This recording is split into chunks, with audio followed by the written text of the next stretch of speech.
So I was just like hustling like 5 open houses a weekend to meet new people, doing social media, cold calling people that own investment properties, cold calling expired listings, doing all of the things that was like, I was kind of like, I'm 7 days a week. I'm always available.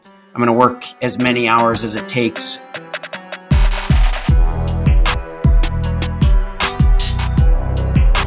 All right, guys, we are here today with Lars Anderson, who is a real estate investor and all-around great guy from the Minneapolis, Minnesota area.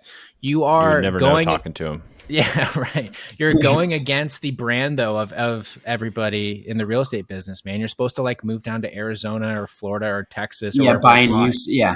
Yeah. Yeah, we're born and raised here in Minnesota, so we're sticking here for right now. Yeah, but the winters, dude. You're supposed to talk about the seasonality and like, oh, you're gonna lose out on, all this money because you have to actually upkeep your houses. What are you thinking? Why haven't you moved down yet?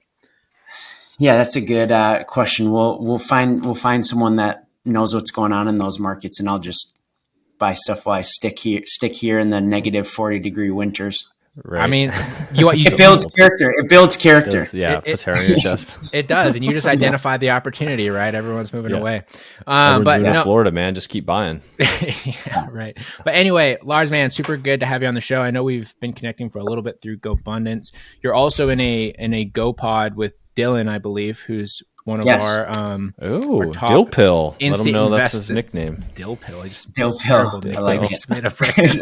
He's one of our top instant investor members who's part of our group coaching program, but he had a lot of great things to say about the stuff that you work on. So love to hear about your background, how you got into real estate, and all the stuff that you're working on right now, because it is a lot.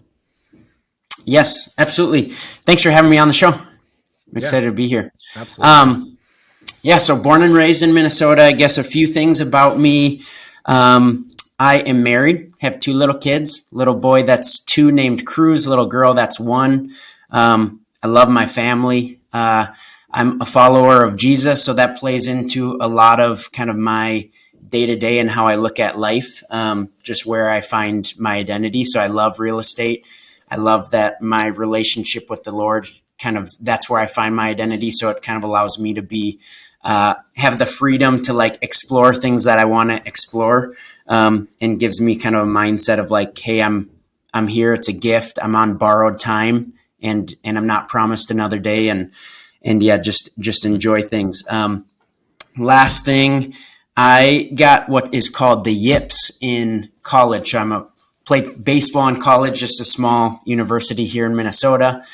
And the yips is like, if anyone knows what the yips is like in golf, when all of a sudden you shank every shot, like you can't putt. You're like, your wrists do weird stuff. So in baseball, I had where one day I woke up and it felt like I had never thrown a baseball before. It was like I was throwing with my left hand, like I lost all control over what was going on with my arm. I looked like I couldn't play catch. I went from like throwing the ball wherever I wanted and enjoying it to I couldn't even play a simple game of catch with someone because my wrist would do like weird stuff. Wait, is this like a medical condition or just like a mental thing? This is a mental thing. So it's a mental block. Okay.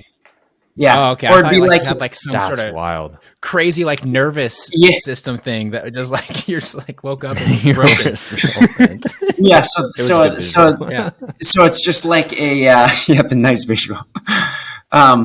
So it's just like a mental block, like as if you're every time you sat down to take a test, you just like your mind blacked out and you couldn't think of what to write, or someone that gets like extreme anxiety in certain situations. But that opened me to this world of like the mind, because I was always like, that's weird that people have mind things or they see a counselor, this sort of thing. And then it was like, whoa, this is something that I can't just necessarily control. I actually need to learn how my mind works and do that. So that has kind of put me down this, like, I love talking about mentality and mindset. Mindset gets tossed around all the time. But my day is structured so that I can work on my mindset each day, get a stronger body each day, and have a house of love. So those are kind of, that sums up a little bit about me and what I'm passionate about. And I'm a simple guy. I like to say I'm not usually the smartest person in the room. I'm fairly simple. I try hard and listen to people that have gone before me.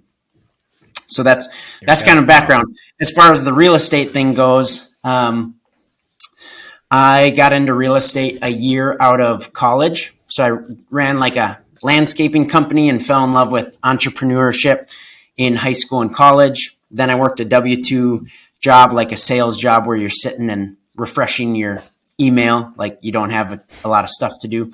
And I wanted to get out and run. Similar story to 99.9% of people in real estate now. And then I wanted to get out and run, so met with a buddy from college that was in real estate. I'm like, what does your day look like? He told me about it. Long story short, I put in my notice at my job and jumped into real estate. I'm like, I got to try this. It's just a good avenue for running my own business and selling things that are higher price compared to mowing lawns kind of thing. So got into real estate and have been in it for 5 years now as a residential and doing a couple more commercial deals as just like a brokering deals kind of thing. There we go, man. So your buddy got you with the Instagram post about him on a boat signing deals, huh? You're like, that looks way better. Yeah. I got to do. Yeah. I got to be. It was like a 30-minute meeting, and he's like, "Hey, this is what my day looks like. I got to go." And like, this is my only appointment today. I have a tea time, my second one for the day here in 45 minutes. Real pressed. Yeah. Right.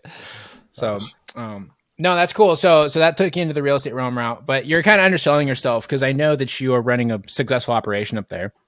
So I guess how long have you been in real estate, and what does your team look like? How many deals are you guys doing a year right now?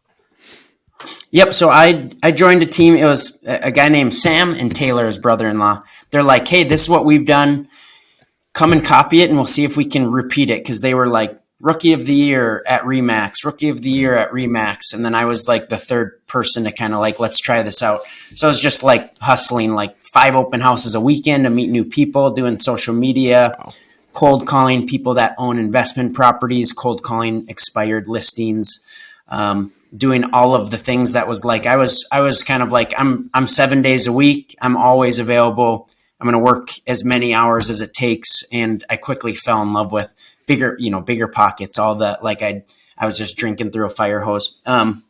So then I was rookie of the year because I just had great teachers, and I was running with like the tribe I was running with and still run with was just like this. It's normal to sell 40 homes your first year. It's not normal to sell 10, I was thankful to join them. So I would have sold like 40, 70, and then the last couple of years, 100 homes each year. And with guys, we now have, it's us 3 as the team leads. And then there's, I think, 15 total people on the team, just slowly, organically have grown with highly motivated people that are teachable and stuff. So I bet our team will do like 400 to 500 deals this year. And starting to get into some larger like apartment deals too and stuff like that. That's legit. That's a lot of transactions. Yeah.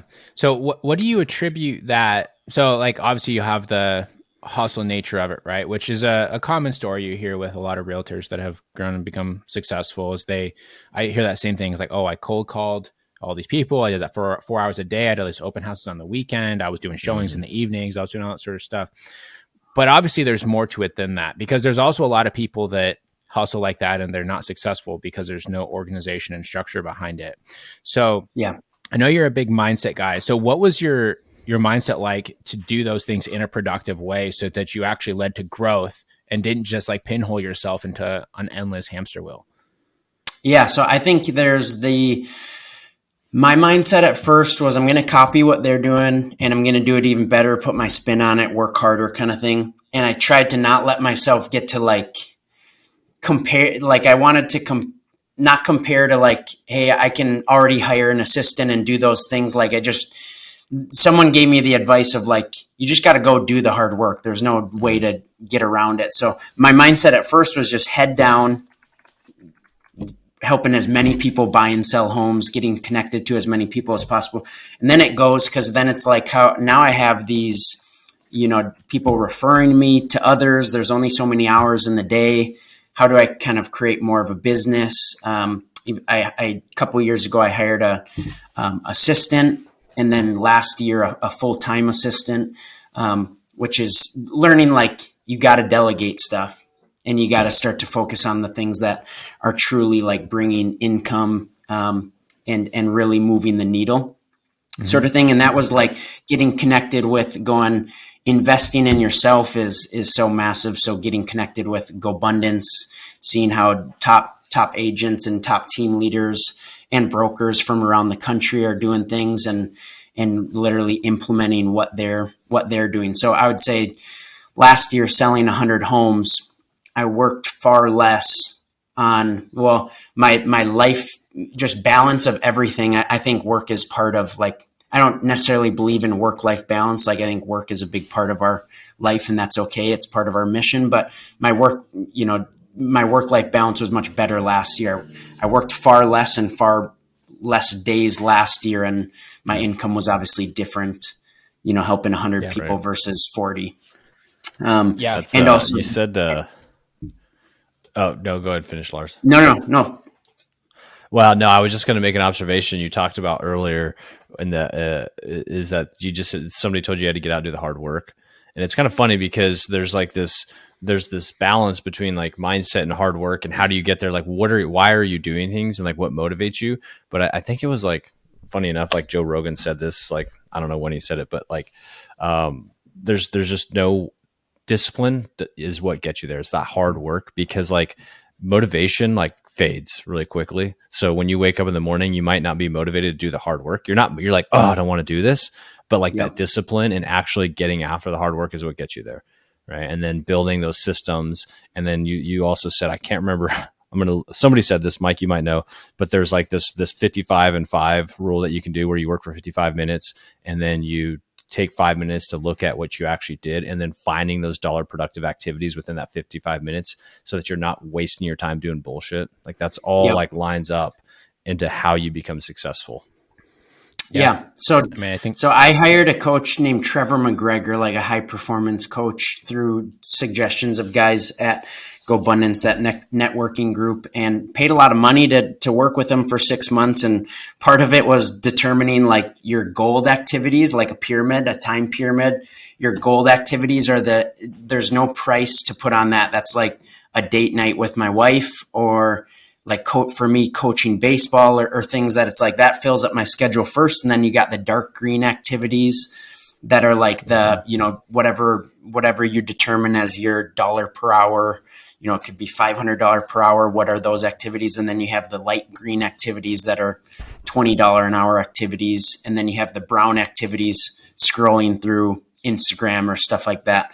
And how do we just start to play above the line, dark green and gold, more than, which is like naturally what high performers do, but to put like a pure, language to it was powerful for me. Yeah. And those little things too, that's discipline, right? Is people hear that sort of stuff and like, well, that sounds like a lot of work. It's like, well, it is. That's where the discipline part comes in, right? The discipline and it's learning to do those exercises over and over and over again.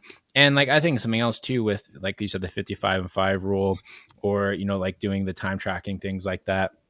It doesn't need to be like a permanent fix. It's purely to just reframe your brain so that you naturally are now being more productive because you went through the process of learning how to be more productive.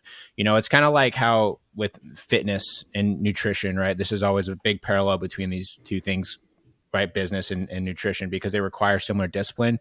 When people get into like counting calories or counting macros and things like that, you don't necessarily need to get into that thing. You're going to do it forever. You get into it, it gives you a framework. It gives you a frame of reference for what works, what doesn't, what appropriate amounts of, calories to consume are. It's just like, with business, it gives you a frame of reference, what's an appropriate amount of time to spend on stuff, where your money is actually being made, how much time you are actually wasting, you don't realize that you're wasting, right? Yeah. And you do that for, a couple weeks, a couple months, whatever, and it can redirect the entire direction of the rest of your life, honestly. Yeah, Very totally. much so. Yeah. Those habits, you start to just Yep. become a different and new person. Yeah, it's great. What are you doing? You said like in the morning, like you said you had like the get your body strong. I'm assuming you're talking about like physical work and getting your mind right. Like, do you actually do certain things to set your day up, or have you done certain things in the past? Maybe your coach showed you, or what are you doing there? I'm kind of curious. Yeah. So with having being in real estate, being a realtor, it took me a while to understand, because I'd be like, hey, I'll go work out at 2:00. And then it's like 2:00, a fire comes up every day. Yeah. Or you're taking a phone call and you're like, this could turn into like a sale or something. I'll take it. So I have now realized after, the first year, like my only protected time is the time before my family wakes up and before the rest of the world wakes up. So I'm not like a crazy like 3 a.m. guy, but I get up at like 5:20, work out at 6 to 7:15. Then I get home. Getting into the Bible is huge for me, and having time for prayer. So I get home. Actually, before that, I do a sauna. I bought a barrel sauna, which I've fallen in love with. That's outside. Nice. So I do a sauna, and then at least a couple of times a week, I try to follow some sort of like meditation in the sauna, or I just listen to some music or sit in silence or something like that. So that's like creating a calmer mind. And then I read some scripture and pray I've tried to become a better journaler this year, because I just forget stuff. And so that's been good. So I do 10, pray for 10 minutes, read the Bible for 10 minutes, and then journal for 10 minutes. And then my family's getting up. Luckily, our 2 little people are good sleepers. So 7:45, 8 time, like I get to be with them a little bit. And I used to rush out of the house and try to get out of the house by, before 8. But now I kind of take my time and shower and get ready. And if I'm out of the house by 8:45 and to the office by 9, I've accomplished, like I've spent time with my family.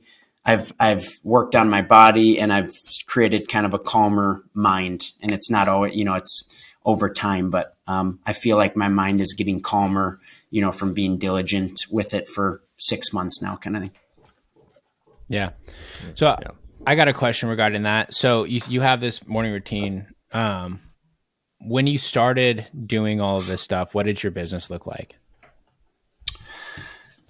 I was always like, for whatever reason, I always loved working out. I was youngest of 5 with 3 brothers and loved playing sports. So that was like, before I was even in real estate, I would be working my W-2 job. I would try to do 6 a.m. workouts. And then when I got into real estate, like that's always been a part of the meditation is new for me. The sauna is new. The journaling is new. But as far as having quiet time and working out, that's been like from when my business was just starting out too. Because I was like, if I can't get myself to do that in the morning and work out, then I'm not going to cold call. Like I'm already, it's a way for me to, it's a way for me to tell my body, like, you serve me, I don't serve you, sort of thing. Yeah. Where I'm going with that is I like to rip on morning routines a lot. Mostly because I find that most people that do them, they're like also people that work like a kind of basic job that have ambitions, but they don't spend any of their times actually doing the stuff that's going to move them forward. But they still have a 4-hour morning routine to just go to their job that they don't like, that isn't getting them where they want to be. And then wonder why they're not getting anywhere. So my point being, though, is you were already successful when you started doing these things, and now it enhances your ability to be more successful. And I think that is what to do. You know what to do. I think that is a very, very important thing that people that are drawn to these sort of morning routines to understand is that you are not successful because you did those things. Right. The sauna is not going to get you there. That's the 1% tool. Exactly. The discipline has made you successful, and now it's going to take you from like the 2% to the 1%, and the 1% to the 0.1% is further establishing that discipline and those habits. Yeah, that's a great point. Yep. Yeah. So, And I think you got to key in when it talks to these things. You got to do what's right for you, right? Mm-hmm. Because a lot of folks, they do certain things because they heard it on a podcast, for example. They listen to Lars, who this is his moratorium. I'm going to try it, but if it doesn't work for you, it's not going to work for you. And you can't have a big morning routine if you're not a morning person, and then all of a sudden you're just dragging ass the rest of the day, and you end your day at 3:30, but you didn't start till 10. Like that's not going to be productive. So you got to find something that works for you and fits into actually helping you perform. Because like there's certain things that I do that doesn't work for other people. Like I would love to work out in the morning. My body just doesn't let me do it anymore. Like this morning, I was like, I was up at like 5 a.m. or whatever time. And I was like, I should work out right now. But I was like, dude, my body hurts so bad. I need like 30 minutes to warm up before I even start this thing. And so like, it just doesn't work out for me anymore. Yeah. I wish I could. Yep. Yeah. And I'm the same way. I tried to force myself to be a morning workout person for like 3.5 years. I hated it every single day for 3.5 years. But you know what? I still did it every day. Yeah. Right. And that's the discipline that was established. And it's allowed me to have the time during the day to focus on the business, focus on doing all the things. And now I can work out whenever the hell I want, because I have that flexibility because the discipline was established, right, to build the business. Absolutely. So let's dive into your investments. I know you have a decent little portfolio.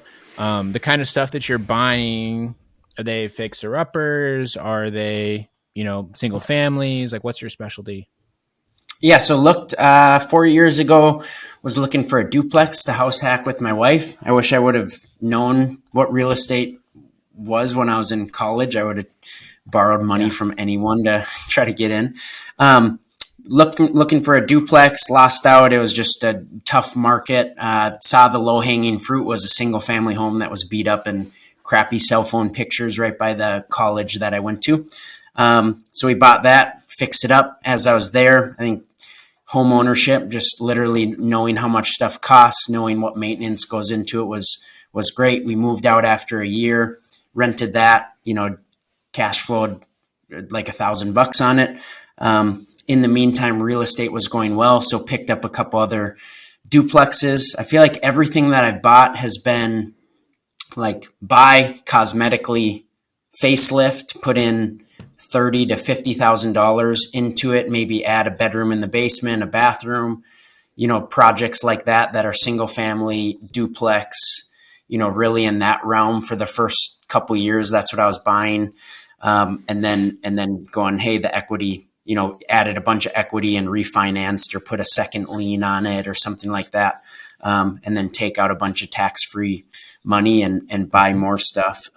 So the last 4 years, we now have 15 buildings. There's like 35 total units, all just owned by, we haven't done partnering on anything yet. I say yet just because I'm not like close to it. I just have gone, I want to feel really comfortable with someone that I partner with, and kind of be a little bit more like I can sell something if we quickly want to sell it and go into something bigger. I have a few fourplexes and a 6-unit. Those are my biggest things as of now. And it's, again, those have been, buying them at a price that I like, putting money into it, and then hopefully seeing good cash flow, and then also seeing equity, a lot of equity in them. Yeah, there you go. How are you finding these deals? Some is just seeing them on the market, seeing other people like just market them poorly, seeing opportunity there, seeing basements that aren't finished, knowing that I really focused in on like, one small market. It was a city that's a suburb that is, I'd call it like a B class area. Like there's always going to be good renters there close to a university. You have that as an option. Right. So literally seeing anything that's like, if something pops on a single family home at this price, like it's going to make sense. Don't overthink it. Just buy it. And then from cold calling investors that own stuff in St. Paul and Minneapolis, just have gotten, that's how I ran into a portfolio of 3 fourplexes and a 6-unit, was just talking to a 7-year-old dude that's like, I sold, these buildings to this guy 30 years ago, and I know he's running into tax issues on a business that he owns, and I know he wants to sell them, or he would sell them, and just like running into stuff like that and if it makes sense at the time, and I feel like I don't have someone that wants to buy it, then I feel good buying it.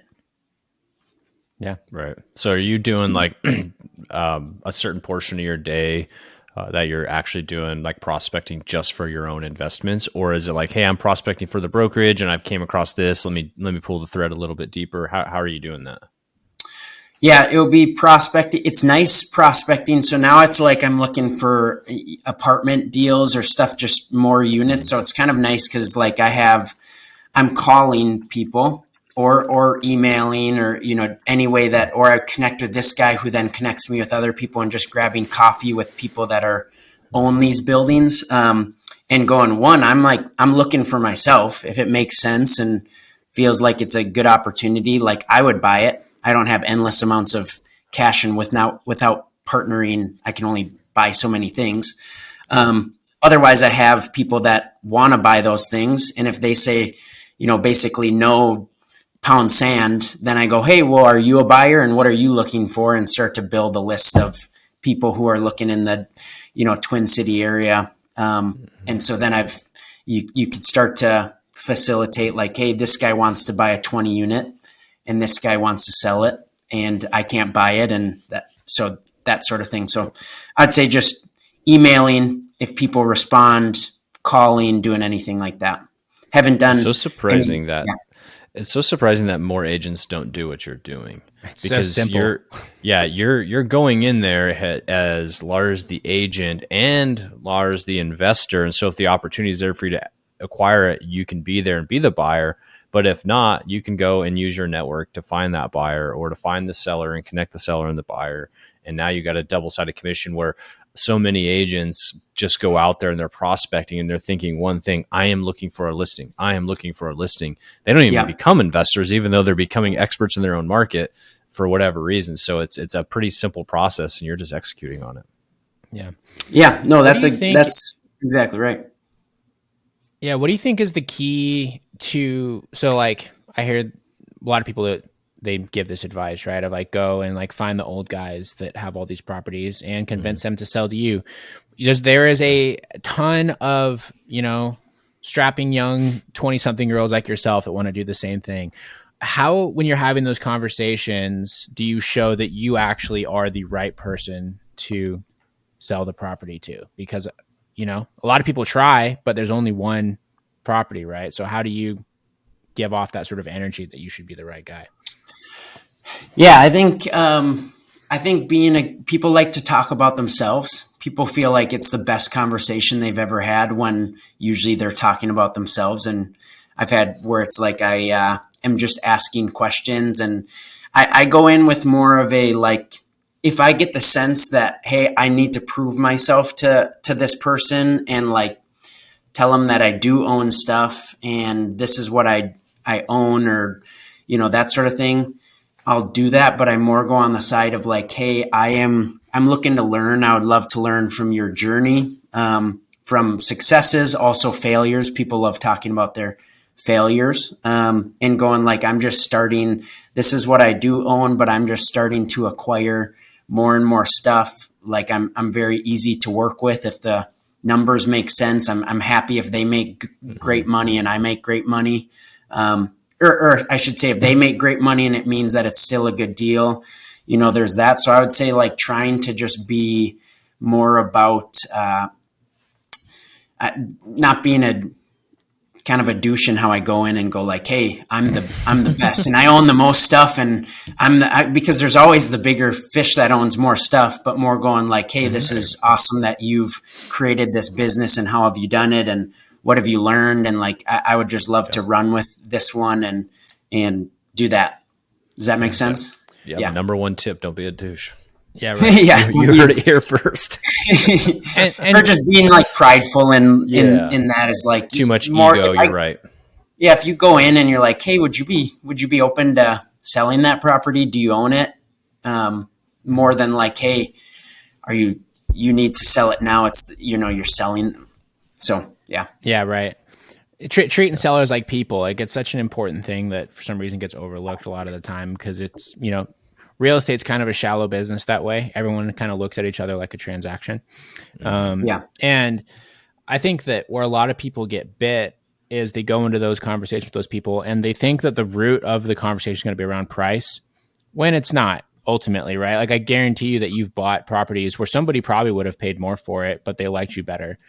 Just like we do on the wholesale side all the time, people choose to sell us their properties at a discount when they know that they could go and list it on the market and sell more money, because we have trust, because we've showed that we care about their situation and we're willing to, give some flexibility, give some leniences, make things easy.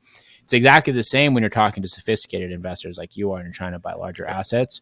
But for some reason that gets lost sometimes. I don't know why. It's just basic, human condition and sales. People do business with people that they like.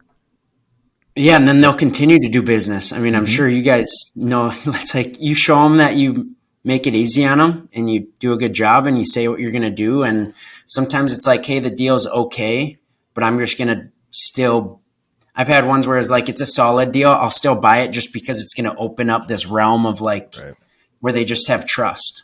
Yeah. And I love what you said there. Sometimes the deal is still okay, just okay, but you still do it.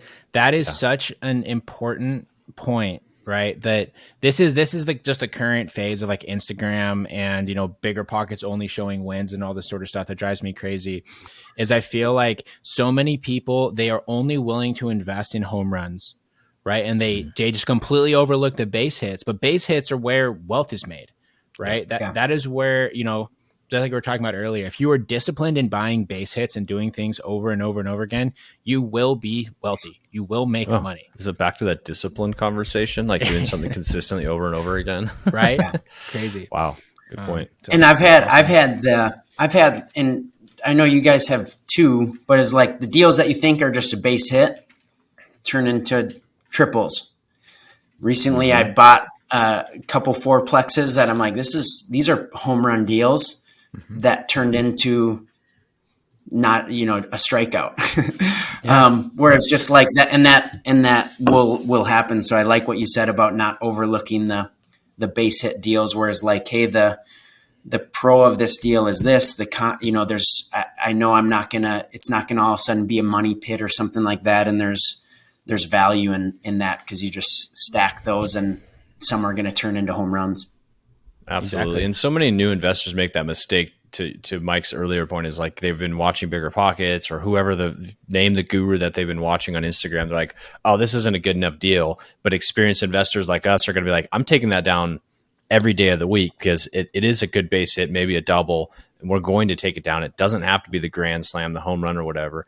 And the only reason we have those home runs deals is because we bought a base hit that turned into that home run. Very rarely is there that one where it's a home run and you buy it and it actually turns out to be a grand slam or whatever. Yeah. And ultimately you got to swing the bat. Otherwise you never get anything. If you just wait for the 90 mile an hour fastball down the middle, I mean, all these baseball references were coming up. Yeah. With. I was trying to bring it around for Lars's sake. I don't know anything about baseball, but I'm simple, and it's just like, you got to relate it to baseball. Otherwise it's over my head. I appreciate that. Yeah, of course. Right. Yeah. I mean, it's a Midwest stereotype, right? You guys are, you got your Apple direction. pie and baseball. Apple pie, baseball, relationship based. It's the whole Hot dish. The whole area right there. Yeah, right. Yeah. Yeah, hot dish versus a casserole. That's a great way to cause an issue there. Yep. But one thing I want to say, going back, because this is like, I even tell people on that I work with, whereas because you're like, how do you source some of these deals? A couple of them have come because I've just told other agents too. I've reached out and I'm like, I'm a buyer. If you bring me something, like, you get my side too. Like, I do not need to get paid. The value is in actually owning the asset and buying it at a discount. So it's like, if it makes sense, like, bring it. I don't need to get paid, because I still see a sense of like, I got to get that 2.7% on it if I buy it in order to make it make sense. And it's like, that's just, I feel like, very short-sighted. Yeah. Oh, very much so. That's a great idea. That is a great idea. And it's funny. I've met agents that will have they'll say these sort of things, and they'll say, I don't I won't give you the commission. They'll say, I'll only take 1% of it. Right. Yeah. So like this, they're trying to say, I'll only take, $2,000, but they're missing out on like huge deals because there isn't an incentive. They're saying that they will, take less money to try and incentivize the seller to work with them. But you're actually saying I will give the money to the agent. Right. So you will pay them additional money. Right. So you're providing them an incentive instead of just like a discount, but you're actually going to line their pockets a little bit. And that's going to go a lot farther. That's a great tip right there. For sure. Yeah. And then they're motivated to have their person sell it off market instead of bring it to the market. Yeah, absolutely. For sure. Cool. Right on. Well, Lars, it's good stuff. I want to dive to the end of the show here. I know you also have a story that you want to talk about on a deal, but we're going to work this into the end of show questions here because that's always our first question. But we have the same 3 questions that we ask everybody that comes on this show. So the first question is, what is your craziest real estate investing story? I'll give you one quick positive one and then one negative one. Okay. Positive. Like 3 years ago, this lake home that was by where I grew up, I had noticed, like, I wasn't an agent, but a couple summers in a row, they tried to sell the property. I became an agent. I went and knocked on their door, probably looking like an idiot with my card and like, hey, I'm Lars. I've always wanted to, get a chance to sell this property, and I've noticed you've tried to sell it. The last couple of times, love to interview. If you, reach out to realtors to try to sell it, would love to just sit down and interview with you for the opportunity. That one turned into, so from our area, like it was 1.5 million, that's high for my area for a lake home. But I represented them. They took a chance on me listing it. Someone called my sign, showed up.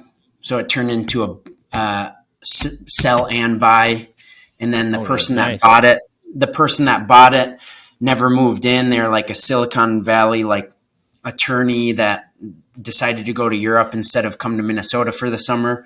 So then listed it the next spring and staged it, and then an agent from Wisconsin called me and is like, hey, show my person the thing. So I represented them too. So it turned into a buy sell from a door knock. That was like on a 1.5 million. That's a good deal. That's crazy. So like a Tuesday at 2 p.m, whereas like you're driving home and a door knock turned into, a pretty good deal. So that was the positive like one. 150 grand commission.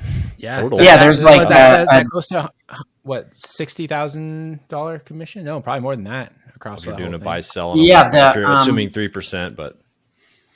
Yeah, and they were both, I think, full 6%. So it was like turned into a good. It turned into like paying for someone's college, it's worth the door knock. They don't always turn out like that, but worth kind of the little bit of hustle. Negative. I currently have a fourplex that we are finally listing for rent, and it was one that I bought at a price that it was a guy who managed it for 30 years, did a horrible job of managing it, super beat up, but like a brick structure. And he said the roof was 5 years old. He just like kind of sweet talked me. We went and walked through it. It was like I just didn't do my due diligence on it. Not even on the roof, not doing a full inspection. And it just turned into, I then hired a contractor and things didn't work out. Things were mismanaged a little bit, and I take responsibility of all of it, but it's just turned into like every piece of plumbing in the whole building redone. The roof was shot. The window, I mean, literally a gut job that has turned into $300,000 or $400,000 job putting the thing back together. Wow. That was like, hey, I'll put $100,000 into it. And so that's been like, yeah, I feel like I go from like, dang, this stinks to like realizing that it's a really good, like, it's going to turn into this education in my mind that is worth several $1 million. And dude, I'd rather have it be a 4 unit rather than a 50 unit or 100 unit or something like that. So Right. it'll be great. It's a challenging thing to be, cause you get a phone call that it's like, hey, the boiler's also shot. um, all four water heaters are also like, those should be replaced as long as we're Yeah. in there. Yeah. And doing everything. So just has been a total nightmare. That's like, you live and you learn, and those things make you better. Yeah. And also just learning that I can find my happiness in like that a project always has to go perfect, but I'm not going to let that happen again. Yeah. I enjoy your positive attitude, because every once in a while, like, something will happen. I'm like, you know what? At least I know what that costs now. It's like there's something to learn there. It's funny, Dan. I mean, so Dan started getting into real estate before I did. I actually lived in Dan's first investment property while he was kind of renovating it. When I moved back here, he let me and my wife live there for cheap. Basically, the condition being we would cover his mortgage cost, and he could like work on it whenever he wanted. So it worked out great for us. And one of the things that's always stuck with me, Dan, was when you were doing all this stuff, and like, I didn't know anything about real estate. And I was like, what happens if you like do this stuff wrong? He's DIYing the work. And you're like, I don't know. Worst case scenario, you just have to spend more money. Yeah. Like, well, I guess that's true. That's my motto. Yeah. And that's if you make more money, it doesn't necessarily always, to a certain extent, it doesn't turn into more happiness, but it's like to have that stuff happen and to go, like, it's not going to sink us. We're going to, real estate will come back. So to basically get to put some money towards something, to have it not be a huge problem, is like, Right. that's priceless. So I feel like money does buy you some less. I'd rather worry about my buddy who's going through a hard thing and have my thoughts go towards that more than like my boiler. How am I going to pay for it? So it kind of pays for taking away stupid problems.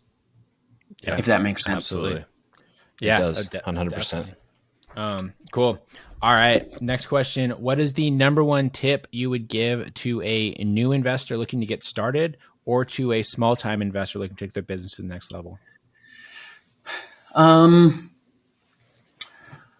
small time investor looking to take things to the next level. Not that I'm like, I feel like I've taken some steps to the next level, but just, talk to people that have been there and done that, and that you feel like have put together good systems, and literally build a little relationship, and then ask them if you can see their systems.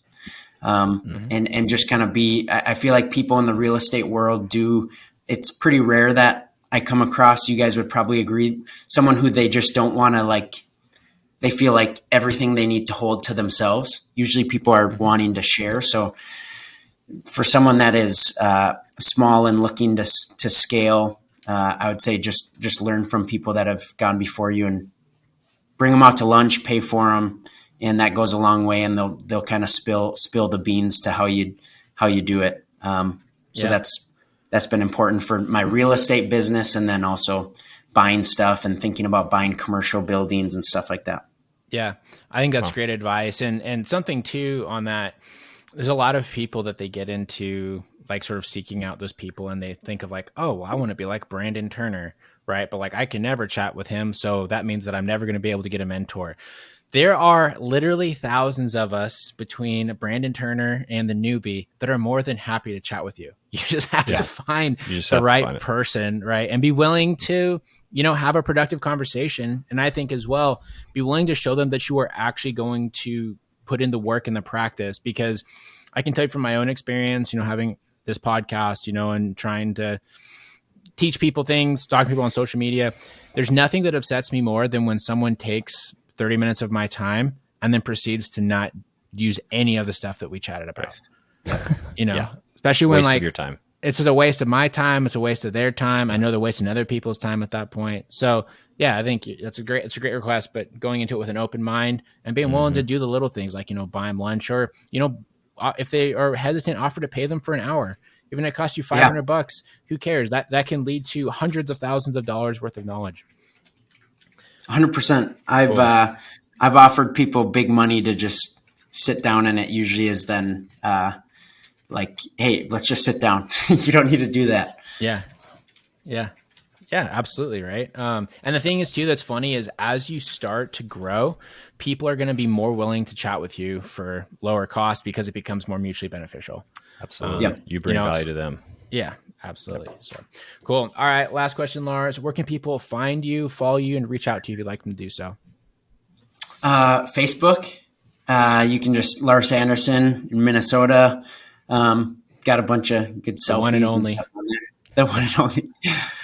Yeah, the only Lars Anderson in all of Minnesota. You'll find him. Yeah. And then Instagram, Larcy.Anderson. You can find me there too. Yeah. Cool. Is that your nickname, Larsy? Larsy. I feel like Lars.Anderson was already taken. And if people call me Larcy, I'm fine with that. I kind of like it. Okay. It's endearing. Yeah. It's endearing. All right. Well, when I see you at the next GoBundance event, that's what I'm going for. I like it. That way, that way we can be friends. I can be less formal and trying to, address you like your mom does. Oh, it's just kind of like the benefit of looking like the benefit of looking like I'm like 15 years old is people are usually, and then I try to smile, and usually then people don't feel intimidated to walk up. So when they can call you Larcy too, then it's like, hey, I'm just a buddy. Then it also really makes it sound 15, though. Not gonna lie. Yeah, then it makes me sound 15. Nah, I struggle with the same affliction of the baby face. What you got to do is you just got to grow out some really mangy facial hair, and then people treat you with a little bit more respect. Like, you're definitely at least 21 or a crackhead. Exactly. Yeah, there's no in between. So awesome. Well, thanks so much for coming on the show, Lars. Man, it's been great to chat with you, and congrats on all the success that you've had. And I'm sure that you're going to be doing a lot more here in the near future. Anyways, guys. If you enjoyed that show with Lars, you should please share this with everyone that you know. You should also hit up Lars on Facebook and Instagram. He's a very happy guy and more than happy to chat with you. So, if he didn't sound approachable from this, then you have a weird judge of character because he's probably one of the most approachable guys that we've had on here. So definitely hit him up and see what he has going on. Aside from that, we appreciate you all for listening. You should leave us a 5-star review wherever you listen to your podcast. It really helps us grow. And you should also go to collectingkeyspodcast.com/free. Get your free 5-step guide to start generating off-market leads so that you can start building a little rental portfolio with discounted properties just like me, Dan, and Lars do every single month. So anyways, guys, thanks for listening. And we'll talk to you all next week.